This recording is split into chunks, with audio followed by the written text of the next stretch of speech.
Bienvenidos a esta nueva exploración de textos antiguos.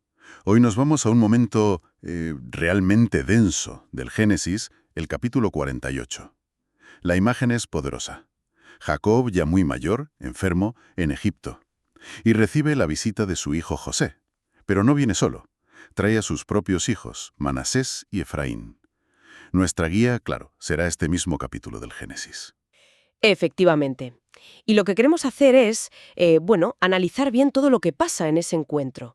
Porque no es una simple visita de cortesía a un enfermo, ¿eh? Aquí hay mucho más. Vemos una adopción formal, nada menos que de nietos por el abuelo. Vemos cómo se transmite la bendición patriarcal, que es algo crucial. Y, quizá lo más llamativo, una decisión que choca de frente con lo que se esperaba, con las normas sobre el hijo mayor, la primogenitura. Exacto. Es que si te pones en situación, un hombre que sabe que le queda poco tiempo, sus palabras, sus gestos, van a marcar el futuro de toda su gente. Y entonces va hacia algo inesperado, algo que cambia el destino de sus nietos. La pregunta es, ¿por qué? ¿Qué hay detrás? Vale, pues vamos a meternos de lleno en este momento tan cargado de significado. Creo que para entender bien la magnitud de lo que Jacob hace, tenemos que ver dónde sitúa él mismo sus acciones. Y fíjate que lo primero que hace al hablar con José es recordar algo clave de su propia vida. Ah, sí. Se refiere a esa vez que se le apareció Dios, el Omnipotente. Dice, allá en Luz, en Canaán. Y menciona la promesa que recibió, descendencia enorme, ser multitud de pueblos y la tierra, claro, la tierra como herencia para siempre. Es como si estuviera diciendo, ojo, lo que voy a hacer ahora viene de aquí, ¿eh? Poniendo el marco. Justo, no es una ocurrencia del momento, lo ve como parte de ese plan divino más grande. Al recordarlo, le da legitimidad a lo que viene después, lo ancla en la voluntad de Dios, o al menos en cómo él la ha vivido. Y el primer paso importante es esa adopción de Efraín y Manasés. Sí, lo dice muy directo. Tus dos hijos que te nacieron en Egipto antes de que yo viniera, míos son. Y la comparación es, potentísima. Dice, como Rubén y Simeón serán míos. Rubén y Simeón, sus propios hijos mayores. ¿Qué significa eso exactamente? Ponerlos a ese nivel. Pues significa un cambio de estatus total, radical. Efraín y Manasés ya no son solo nietos, pasan a ser, a efectos de ley y de herencia, hijos directos de Jacob. Y eso les da derecho a una porción entera de la herencia futura, de la tierra prometida, como si fueran uno de los 12 originales. Se convierten en cabezas de sus propias tribus dentro de Israel. Vamos, a la par que sus tíos. Es una jugada, digamos, estratégica que asegura una doble porción para el linaje de su hijo más querido, José. Entiendo. Una forma de asegurar el legado de José de manera muy sólida. Y también se cuida de aclarar qué pasa si José tiene más hijos después, ¿no? Sí, lo especifica. Si José tiene más descendencia, esos hijos serán de José, claro. Pero su herencia, su linaje, se contará bajo el nombre de Efraín y Manasés. O sea, se integrarán en esas dos nuevas tribus que acaba de crear. Así consolida la posición principal de estos dos nietos que acaba de adoptar. Tiene toda la lógica. Ahora, es curioso porque en medio de estos actos tan formales, tan casi legales, de linaje, de herencia, el texto nos mete un recuerdo muy íntimo de Jacob, muy emotivo. Sí, de repente se acuerda de Raquel, su esposa amada, la madre de José. Recuerda cómo murió, allí en el camino, cerca de Efrata, que es Belén, y cómo la enterró allí mismo. Es un paréntesis muy conmovedor, la verdad. Nos muestra que detrás del patriarca que está decidiendo el futuro sigue estando el hombre, un hombre marcado por el amor, por la pérdida, y conecta este momento solemne con esa relación tan especial que tiene con José a través del recuerdo de su madre. Sí, un toque de humanidad muy profundo justo antes del momento central. Porque ahora sí llegamos a la bendición. Jacob, que apenas puede ver, el texto dice que los ojos de Israel estaban tan agravados por la vejez que no podía ver, pero insiste, quiere bendecir a los chicos. Ese contraste es muy potente, la debilidad física, pero una fuerza espiritual, una voluntad que no cede. José les acerca a los hijos, y la escena es tierna, ¿eh? Jacob los besa, los abraza, y lo que le dice a José revela mucho. No pensaba yo volver a verte, y mira, Dios me ha dejado ver también a tus hijos. Es como constatar una bendición extra, inesperada, al final de una vida que ha tenido de todo. Conflictos, pérdidas, reencuentros. José, claro, sabe que esto es importante y actúa según la costumbre, prepara a sus hijos para la bendición. Pone a Manasés, el mayor, a su izquierda, para que quede a la derecha de Jacob, y a Efraín, el pequeño, a su derecha, para que quede a la izquierda de Jacob.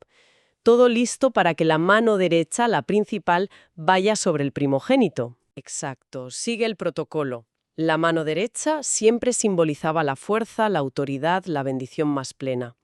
Todo preparado según la tradición de la primogenitura, la preferencia por el hijo mayor. Y entonces, ¡zas!, ocurre lo inesperado. Jacob extiende las manos, sí, pero las cruza. El texto lo subraya. Lo hizo adrede, con toda la intención. Pone la mano derecha sobre la cabeza de Efraín, el menor, y la izquierda sobre Manasés, el mayor. Esto no es un despiste de un anciano ciego. Para nada. Es una elección consciente. Y radical. Totalmente deliberado. La palabra hebrea que se usa ahí, shikil, implica inteligencia, propósito. Jacob sabe perfectamente lo que está haciendo. Está, digamos, desmontando activamente el orden que todos esperaban. Y así, con las manos cruzadas, empieza a pronunciar la bendición. Y el contenido de esa bendición es también, de una riqueza tremenda. Invoca a Dios de una forma muy específica, ¿verdad? Sí, es una triple invocación, que es como un resumen de su propia fe y la de sus padres. Primero, invoca al Dios en cuya presencia anduvieron mis padres Abraham e Isaac. Ahí conecta con la historia, con la promesa original. Segundo, al Dios que me mantiene, o como dicen otras traducciones, que me ha pastoreado desde que soy hasta este día. Reconoce esa providencia, ese cuidado constante de Dios en su propia vida, que no ha sido fácil precisamente. ¿Y la tercera invocación es todavía más personal, quizá? Yo creo que sí. Invoca al ángel que me liberta o que me redime de todo mal. Aquí parece que hace referencia a esa protección divina especial que sintió en momentos críticos, quizás esa lucha en Peniel. Es fascinante cómo junta la historia familiar, la providencia personal y la redención divina en una sola bendición, y pide que esa presencia de Dios en todas sus facetas bendiga a los jóvenes. Que esa protección, esa guía divina, sea para ellos, y les pide algo más concreto, sobre su identidad, su futuro. Sí, dos cosas clave. Primero, sea perpetuado en ellos mi nombre, y el nombre de mis padres, Abraham e Isaac. Que ellos sean los portadores de ese legado, de esa identidad, de la promesa que va con esos nombres. Y segundo, multiplíquense en gran manera en medio de la tierra.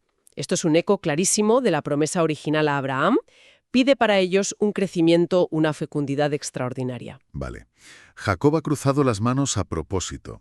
Ha dicho esta bendición tan cargada teológicamente. Y José, que había colocado a los niños según la norma, se da cuenta del error. Y su reacción es, lógica. El texto dice que le pesó, que le disgustó. Para José, su padre se está equivocando, va contra todo lo establecido, ve la mano derecha, la importante, sobre la cabeza del hijo menor, e intenta corregirlo físicamente. Le coge la mano a su padre para moverla de la cabeza de Efraín a la de Manasés. Le dice claramente, no así, padre mío, porque este es el primogénito, pon tu mano derecha sobre su cabeza. Está apelando a la norma, a la tradición. El mayor recibe la bendición principal. Es un momento de tensión, entre padre e hijo, entre la tradición y algo que la desafía. Pero la respuesta de Jacob es rotunda. Zanja cualquier duda. Lo sé, hijo mío, lo sé. No hay confusión ninguna. Confirma que lo ha hecho queriendo. Y ojo, que no desprecia a Manasés, Le asegura, también él vendrá a ser un pueblo, y será también engrandecido. Le reconoce un futuro importante. Ah, vale. O sea, reconoce a Manasés, pero entonces viene el giro profético que cambia la jerarquía. Exactamente. Justo después, declara, pero su hermano menor será más grande que él, y su descendencia formará multitud de naciones. Esta es la frase clave, la que invierte el orden. No solo dice que Efraín será importante, no. Dice que será más grande que el primogénito. Y esa expresión, multitud de naciones, en hebreo, meloa hagoyim, suena muy fuerte. ¿Qué significa eso en el contexto del Génesis? Multitud de naciones. Pues es una expresión de una magnitud tremenda. va más allá de ser simplemente una tribu muy grande. Sugiere una plenitud, una diversidad, una influencia que desborda a una sola tribu. Podría entenderse como una promesa de que el linaje de Efraín tendrá una importancia, una extensión, casi como una confederación de pueblos, o que tendrá un impacto enorme entre las naciones. Es una hipérbole profética, claro, pero que sella la primacía del menor de forma rotunda. Rompe totalmente con la expectativa cultural de la primogenitura. O sea que un punto clave aquí es que la elección divina, o como Jacob la percibe y la ejecuta, puede saltarse las normas sociales, familiares, incluso las más arraigadas. Sin duda. Y es algo que no hemos repetido en Génesis, ¿eh? Isaac preferido a Ismael, Jacob a Esaú, José a sus hermanos mayores, y ahora Efraín a Manasés. Parece que el relato quiere subrayar una y otra vez que los caminos de Dios o sus elecciones no siempre coinciden con lo que los humanos esperamos basándonos en el orden natural o en la costumbre. Y Jacob no solo lo dice, sino que lo deja grabado en la memoria colectiva de Israel. Correcto. El relato cierra esta parte diciendo: y los bendijo aquel día, diciendo: en ti bendecirá Israel, diciendo: hágate Dios como a Efraín y como a Manasés. Establece una fórmula de bendición para el futuro, y en esa fórmula el orden es clarísimo y deliberado. Efraín primero, Manasés después. Consolida, digamos, litúrgicamente la primacía que acaba de anunciar. Después de este momento cumbre, de la bendición invertida, de la profecía, Jacob le dirige unas últimas palabras a José, más personales. Sí, afronta su muerte con mucha pena. He aquí, yo muero. Pero lo equilibra enseguida con una declaración de fe total en Dios. Mas Dios estará con vosotros y os hará volver a la tierra de vuestros padres. Es reafirmar la promesa del retorno a Canaán, asegurar que el plan de Dios sigue aunque él ya no esté. Un mensaje de consuelo, de esperanza para José y los suyos en Egipto. Una forma de decir, yo me voy, pero la promesa y Dios mismo siguen con vosotros. Pero además de esto, que es más espiritual, le da a José algo muy tangible, un regalo extra. Así es. Le dice: y yo te he dado a ti una parte más, literalmente dice un hombro, Shechem, que también es el nombre de un lugar importante, que a tus hermanos, una porción adicional de herencia. Y aquí viene un detalle que, bueno, ha dado mucho que hablar.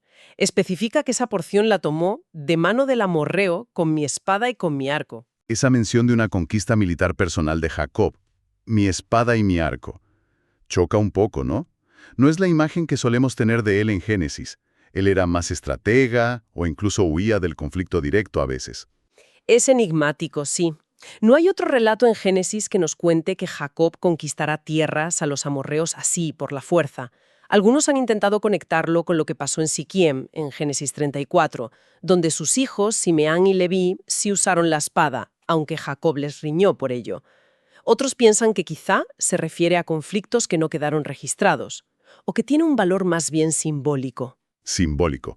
¿En qué sentido? Pues podría ser una forma de hablar de la lucha futura por la tierra prometida, que va a necesitar esfuerzo, valentía, cualidades que quizá Jacob quiere atribuir a José o a sus descendientes.